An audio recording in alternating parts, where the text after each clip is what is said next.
Some people will never ever truly understand how physically sick dealing with a narcissist can make you.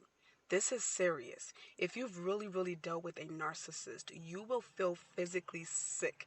When I say emotionally and physically sick, you will get headaches, you will get UTIs, some people get cancer, some people get all kinds of physical diseases and illnesses. You will get it. This is not a joke. And again, a lot of people want to say, oh, maybe you're just over exaggerating. Maybe you're just not over the breakup. Or maybe you're just stuck on this person. First of all, the trauma bond is a way that they use you to hook you and make you addicted to them. You physically become addicted to this person.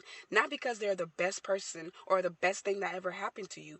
It is the way they F with your emotions, the way they treat you, the way they will put you on a high, and then drop you, drastically drop you to the floor, like from the 10th, 100th floor down to the floor.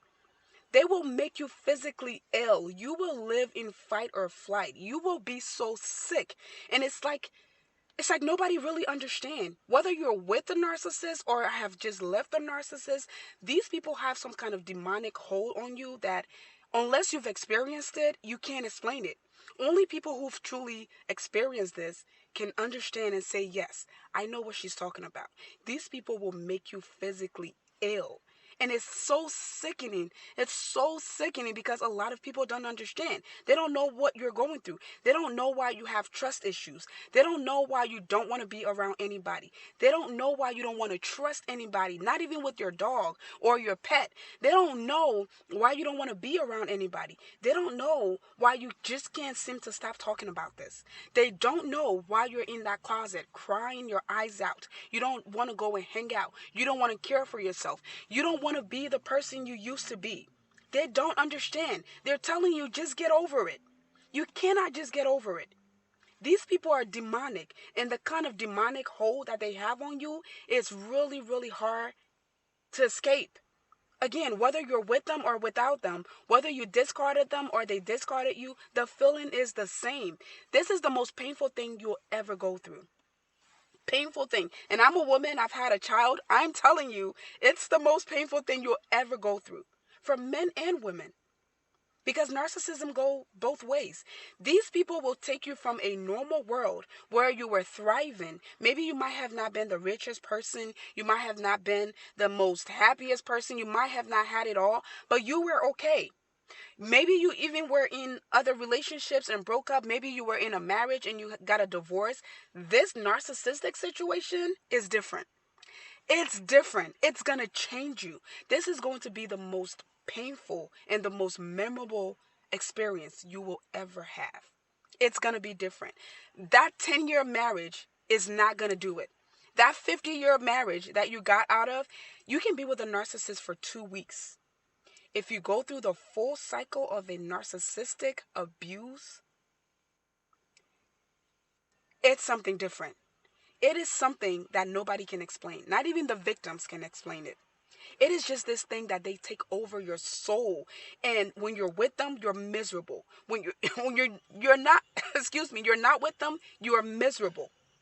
And again, it's not because they're such good person and you miss them, this and that. It just feels like, what the F just happened to me? What kind of train wreck have I been through? What kind of bus just ran over me? That's the best way to explain it.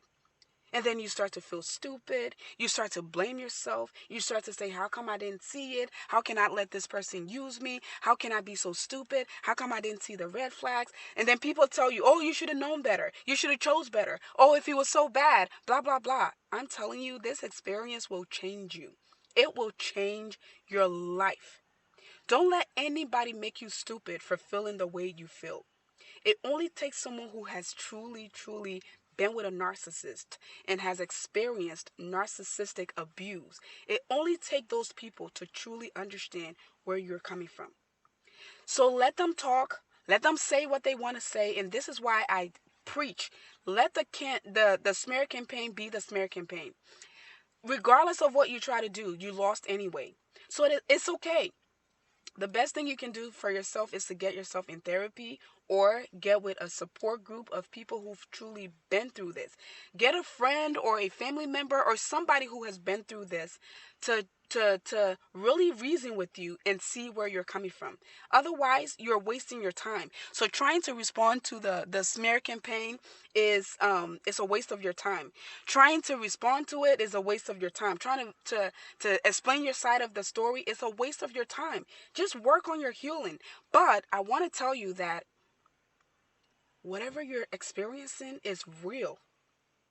Whatever you're experiencing, if you feel like you are confused, you feel stupid, you feel depressed, you feel down, you feel like, oh my God, I should have known better. Whatever emotions you're feeling, it's real because it happens to everybody. It happens to everybody who has been through a narcissistic abuse cycle. It is something that just cannot be explained. It is just something that cannot be explained. And that's why I said I've spoken to a lot of people on my one-on-one coaching sessions, and they'll tell me, I used to have severe headaches. I used to have UTIs. I used to have all kinds of mental breakdowns. I used to have dark moments where I feel like I want to sometimes unalive myself. I used to have these nightmares upon nightmares. I used to have these moments where I felt like nothing. I used to have this. I used to have that. Some people will even tell you, when I was with the narcissist, I contracted certain incurable diseases. And some people will tell you, some way, somehow, I got cured when I left the narcissist. So the train wreck that is a narcissist is something that most people won't understand unless they've been through it. So again, don't feel stupid. Don't feel bad. Don't feel like you're in this alone because a lot of people have experienced it, myself included. When I was in my situation, I used to stay in my room and just cry. And cry because I felt so stupid. I felt the biggest thing for me was number one, feeling stupid. Number two, feeling like how can you let yourself be used by someone who is so dumb? Someone who is the has the mentality of a 2-year-old.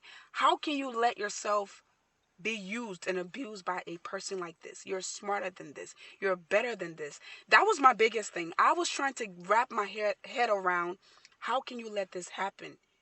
But again, these people have had years and years of perfecting their craft. They're literally sitting there trying to perfect their craft of how to hurt people, how to use people, how to abuse people, and how to get more and more and more supply.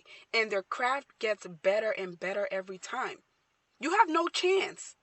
You cannot outsmart them. The only way to outsmart them is to beat them at their game by leaving them.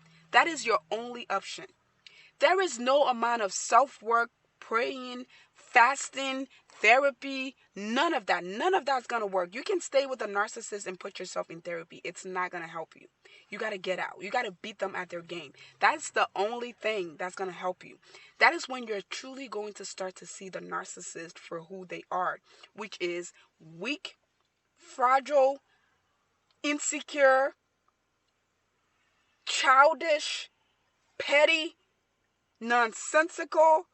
It goes on and on. Like, these people are complete fools. They're clowns. But you're not going to see that until you isolate yourself from that situation. Leave them, block them on everything, and go silent. Go silent with them. I'm not saying go silent as far as don't talk about it, because sometimes people try to say, oh, stop talking about it. You don't, da, da, da, da. You can talk about it. It's your feeling. You can talk about how you feel. You're entitled to that. But I'm saying go silent with the narcissist when they start their smear campaigns, when they try to drag your name, assassinate your character. Go silent. Don't explain yourself. Don't correct the rumors. Don't do any of that. Just go silent. Seek help. Seek therapy. Work on you. That's the only way. That's the only way you'll one day finally be able to sit there and say, wow, what the F did I just go through? And who the F was I with? In Risa Tisa's words. Okay? So don't feel stupid. You're not alone. You can book a session with me. The link is in the bio. It's a one-on-one coaching session. But you can also follow me for more contents like this.